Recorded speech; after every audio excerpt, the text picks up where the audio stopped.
مدرسہ کل جلدی آئی تھی اتنے اتنے کل ہاں تو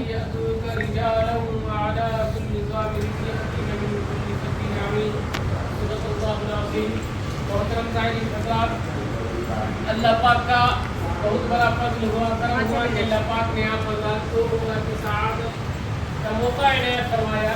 یہ اللہ پاک کا بہت بڑا فضل ہے، کرم ہے. یہاں کی حاضری من چاہی نہیں ہوتی ہے.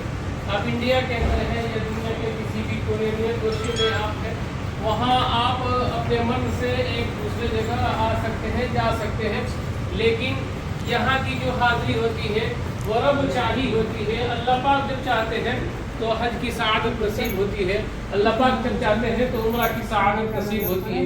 تو یہ اللہ پاک کا بہت بڑا فضل ہوا کہ اللہ پاک نے آپ حضرات کو عمرہ کی سعادت عطا فرمائی.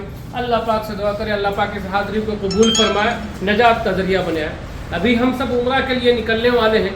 عمرہ کے اندر 2 فرض اور 2 واجب ہے. ایک فرض ہے عمرے کی نیت سے احرام باندھنا. ماشاءاللہ آپ حضرات عمرے کی نیت سے احرام باندھ کے مکہ المکرمہ پہنچ گئے. دوسرا جو فرض ہے وہ ہے خانہ کعبہ کا بیت اللہ شریف کا طواف کرنا. خانہ کعبہ جو کالے گلاب سے ڈھکی ہوئی جگہ ہے بیت اللہ شریف، لیکن اس کے چاروں میں تو کو دسینا ہے کہ میں نے بیچ چلا تو آپ نے بھی کہ انہوں نے بھی ایک اپنے کوراک میں تو دسینا ہے کہ میں خبر کر رہا ہوں کی رعایت کرتے ہوئے جاتے ہیں. یہاں بھی اسی طریقے سے مسجد کے اندر داخل ہونے کے جو آداب ہے اس آداب کی رعایت کرتے ہوئے چلیں گے. لیکن یہاں خاص کرا دوں گا، آپ حضرات میرے ساتھ دوہرا لیں گے، نیت کر لیں گے، نیت کر کے پہنچیں گے بالکل حجر اسود کے قریب میں، اس کے جہاں سے حجر اسود کے سامنے بالکل پہنچیں گے تو جس طریقے سے نماز کے لیے ہاتھ اٹھاتے اسی طریقے سے ہاتھ اٹھانا ہے اور دونوں ہاتھوں سے حجر اسود کی طرف اشارہ کرنا ہے اور بولنا ہے بسم اللہ اللہ اکبر وللہ الحمد، ہاتھ کا بوسہ لینا ہے.